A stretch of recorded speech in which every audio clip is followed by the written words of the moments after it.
Oke, selamat berjumpa kembali di channel Ardara21.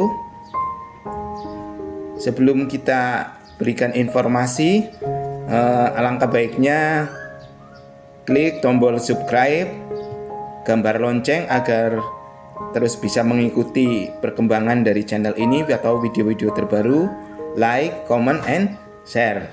Terima kasih sebelumnya. Ya, untuk kali ini saya akan memberikan penjelasan tentang aman atau tidaknya suatu hutang negara terhadap produk domestik bruto ya. Jadi kita bisa menganalisa sendiri bagaimana keadaan hutang Indonesia atau negara-negara lain dengan dasar ilmiah. Produk domestik bruto atau istilahnya debt to GDP ya, rasio atau rasio utang terhadap PDB adalah rasio yang digunakan untuk mengukur kemampuan suatu negara untuk membayar hutangnya ya. Jadi alat ini digunakan untuk mengukur hutang suatu negara ya, mengukur kemampuan membayar hutangnya suatu negara. Dihitung dengan cara membagi total utang publik terhadap PDB-nya atau produk domestik bruto. Rumus dari rasio ini adalah total hutang dibagi total PDB ya, produk domestik bruto. Implikasinya adalah semakin tinggi rasio, semakin kecil kemungkinan suatu negara akan membayar hutangnya. Hal ini pada gilirannya dapat menyebabkan negara gagal bayar dan menyebabkan kepanikan finansial ya, atau kepanikan keuangan di pasar domestik maupun internasional. Jadi setiap ada penambahan rasio utang 1%, maka akan mengakibatkan efek real ekonomi ya, efek real ekonomi atau penurunan. Itu implikasinya dari PDB ya. Kemudian dalam sebuah studi yang dilakukan oleh Bank Dunia, jika suatu negara maju memiliki rasio hutangnya itu adalah 77%, itu adalah batas atas. Batas maksimal adalah 77% dari PDB. Apabila ini terjadi pada waktu yang lama, itu akan bisa mengurangi pertumbuhan real tahunan sebesar 1,7%. Sedangkan di negara berkembang, batas maksimal rasionya lebih rendah, yaitu 64%.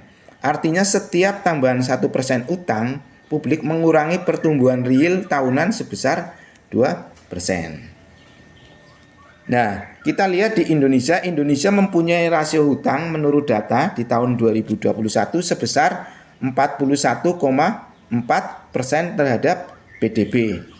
Artinya masih cukup jauh dari 64%. Tapi ini bisa dijadikan sebagai bahan kajian atau warning agar pemerintah itu lebih hati-hati ya dalam menambah jumlah hutang. Memang masih dalam posisi aman. Banyak di antara kita ya mempunyai pemahaman yang salah bahwa kalau rasio utang terhadap PDB itu di atas 100%, maka negara akan bangkrut ya. Tapi cara menghitungnya tidak seperti itu, karena sifat hutang itu sendiri berbeda ya. Setiap negara mempunyai sifat hutang yang berbeda. Jadi rasio ini tidak 100% kalau kita hanya mengandalkan rasio ini, tapi harus didukung dengan hal-hal konkret ilmiah yang lainnya, seperti keadaan hutang itu pada siapa dan lainnya. Misalnya aja Jepang itu merupakan negara maju dan hutangnya sangat besar ya. Hutang Jepang itu sangat besar. Rasio hutang Jepang itu di atas 100% dari PDB-nya, yaitu sebesar pada tahun 2018 itu sebesar 237%. Artinya 137% di atas 100%, sangat tinggi.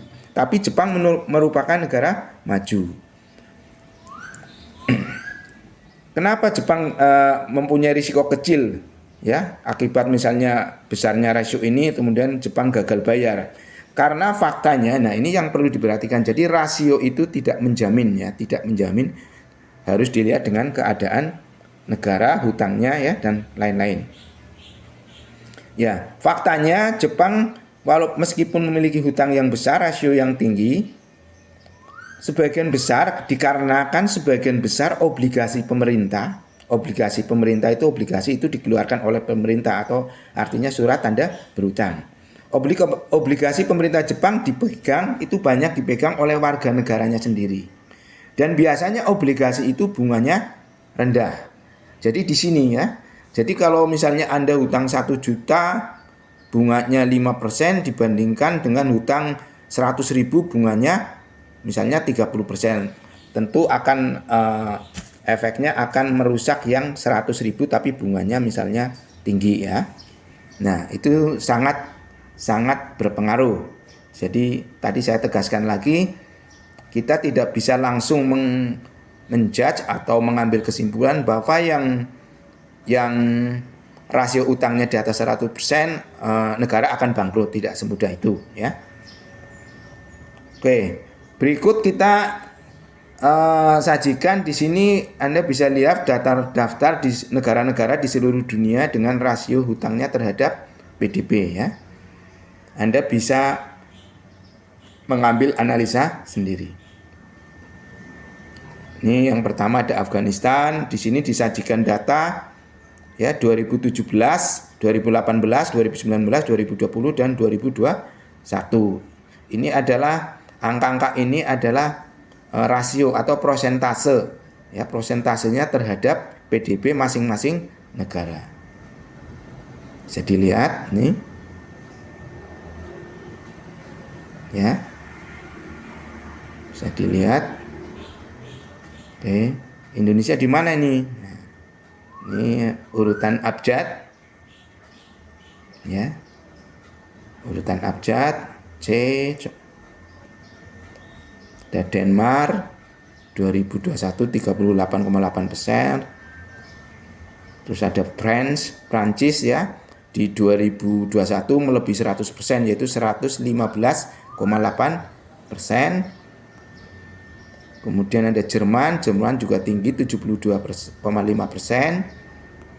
Hong Kong kecil ya, Hong Kong SAR ya 2,1%. Indonesia di sini yang saya tanda merah ya 2021 41,4%. Italia lebih dari 100%. Jepang 256,9%, sangat tinggi. Tapi ini merupakan negara maju dan aman ya. Oke.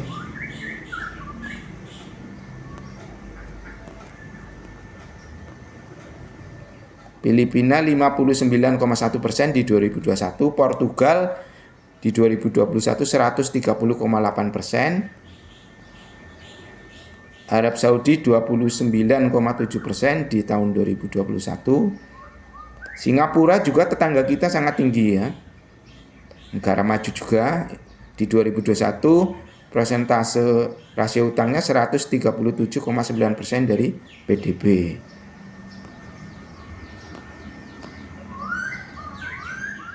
Timor Leste sangat kecil hutangnya. Kita bandingkan, Timor Leste adalah PDB-nya di 2021 16,5% dari PDB. Hal ini bukan berarti jadi negara maju, karena Timor Leste justru tertinggal dari Indonesia, masuk golongan negara miskin. Oke, ini data ini sumbernya adalah IMF ya dan HTP Cardasokom. Oke, jadi yang terpenting adalah bukan besarnya hutang, tapi pemanfaatan dari hutang tersebut. Ya, bukan berarti yang rasionya kecil negara itu akan maju atau baik-baik ya. Tadi sudah saya sebutkan seperti Timor Leste. Nah, yang paling menentukan itu manfaat hutang itu. Hutang itu digunakan untuk konsumtif atau produktif. Jadi kayak Jepang itu walaupun tinggi tapi hutangnya banyak digunakan untuk keperluan produktif, artinya membangkitkan ekonomi dalam negerinya, ya, bukan digunakan sebagai konsumtif. Jadi Indonesia sekarang walaupun sudah agak tinggi tapi hutang-hutang sekarang lebih banyak ya, lebih banyak digunakan ke hal produktif ya.